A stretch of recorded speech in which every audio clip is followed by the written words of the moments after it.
Sign up for a free membership at LEARN.BA to take the first 6 lessons of the BA Blocks program completely free of charge. Today, I'm going to share with you my framework for success. And what a framework really is it's kind of a mental model. It's a way of thinking about a certain situation that helps you arrive at a conclusion much more quickly than you would if you didn't have that mental model, right? So I'll explain to you what that is. It sounds a bit abstract, and I know that for those of you who are used to getting very direct and very practical advice from me, this might seem like a bit of an abstract concept, but I want to encourage you to keep on paying attention, because if you are able to frame situations in your own mind, or if you can adopt certain ways of thinking, your chances of success at whatever you do are going to increase, right? And so even though it seems a little abstract, I want to encourage you to keep on paying attention to what it is that I'm talking about here, okay? This is not going to be a very practical video. If you're used to those types of videos, just know that this one's going to be a little bit different. So my framework for success is, I'll explain to you what it helps me do.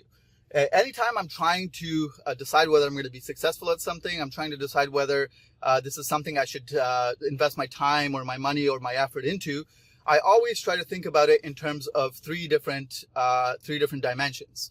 And those 3 dimensions are, number 1, I always try to assess, am I competent enough to be able to do what it is I'm trying to do? And I have to be very honest with myself. If I'm going to be spending a lot of my time and a lot of my money and a lot of my effort, I have to be very, very honest with myself about whether I have the level of competence it takes, right?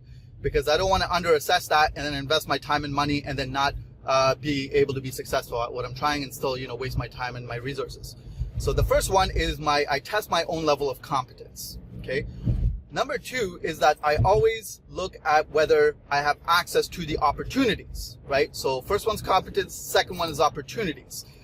Are there the opportunities for me to do what it is that I want to do, right? And the opportunities are largely out of my own hands. The opportunities exist out there in the world. And so, again, I have to be very honest with myself about whether the opportunities exist or whether the opportunities are going to present themselves to me for what it is I'm trying to do. The third one has to do with motivation. So I ask myself, if what I'm trying to do is difficult, do I have enough motivation in me? Do I have enough in me to sustain myself in the long run in being able to achieve a certain goal, right? Am I just going to give up after, a couple of months of trying and realizing it's not going to work out? Or am I motivated enough to keep on trying this for as long as it takes to be able to become successful, right?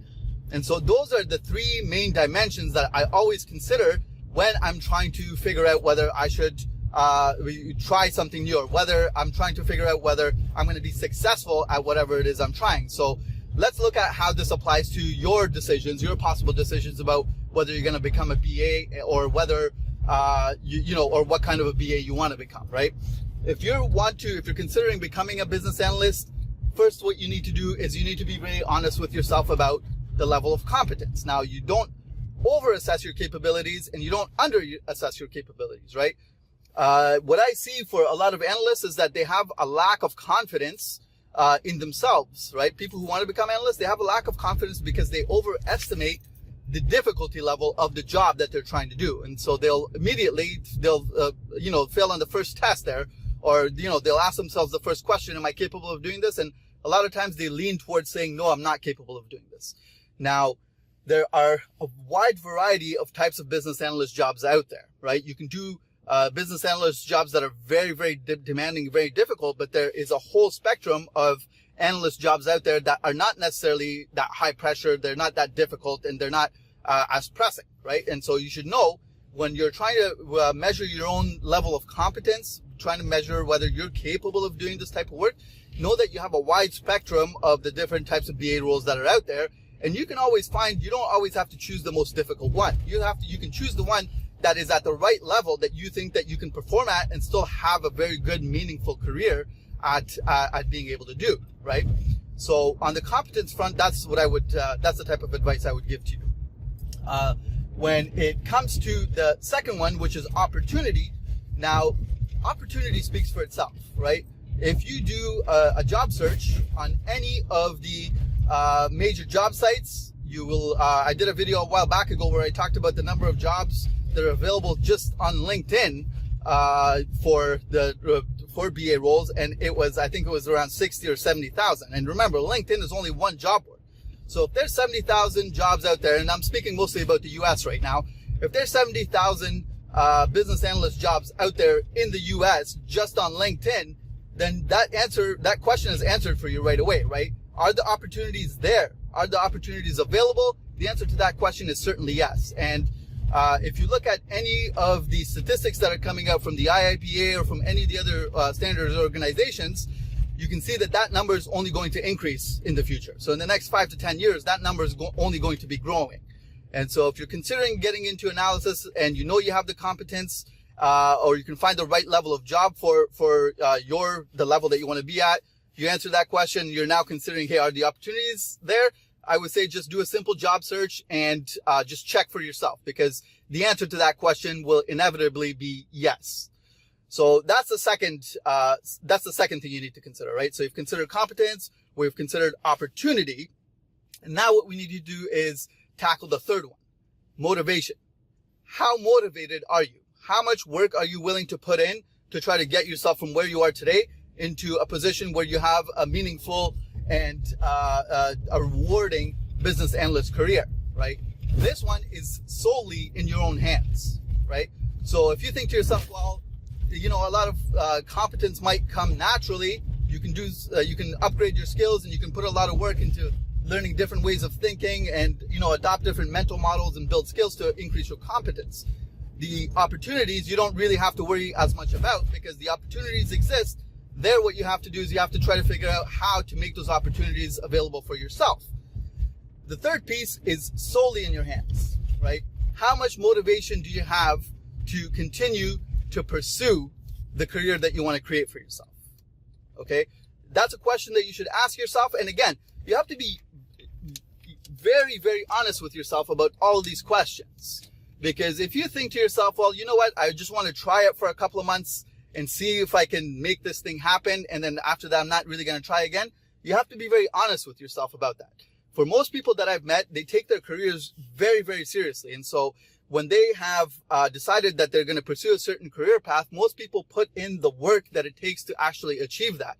And so for motivation, for a lot of the professionals that I come across, or a lot of the professionals, the aspiring business analysts that I meet, they have an immense amount of motivation. They just need help with the other two. They need to help increase their level of competence, and they need to find ways of opening up opportunities to themselves. But usually the motivation piece isn't there. But there are times where I will meet some people who are not really that serious about it, but they are just trying it out to say, if it works out, I'll give it a shot for a couple of months, and it may work out for me. If it doesn't, I'm just going to move on to something else.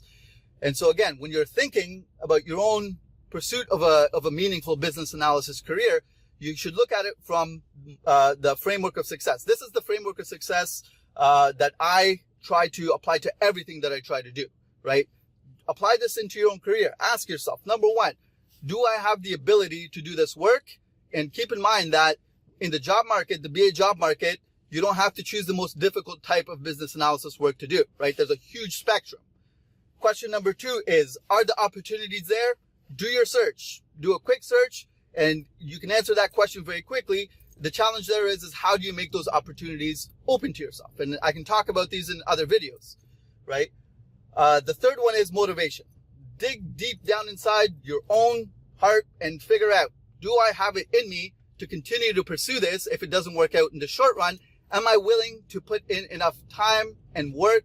And do I have the motivation to pursue this until it actually works? If you're able to answer those three questions for yourself honestly, you're going to have a much better idea of whether this profession is the right one for you or not.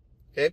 So I'll leave the video there, and I'll ask you for one quick request. If you can, I really want you to share this video with one other person. Even if they're not interested in becoming a business analyst, I want you to share it with them, because the framework for success and thinking about increasing your opportunities for success, that framework applies to not just this career choice. It applies to almost anything that anybody wants to pursue.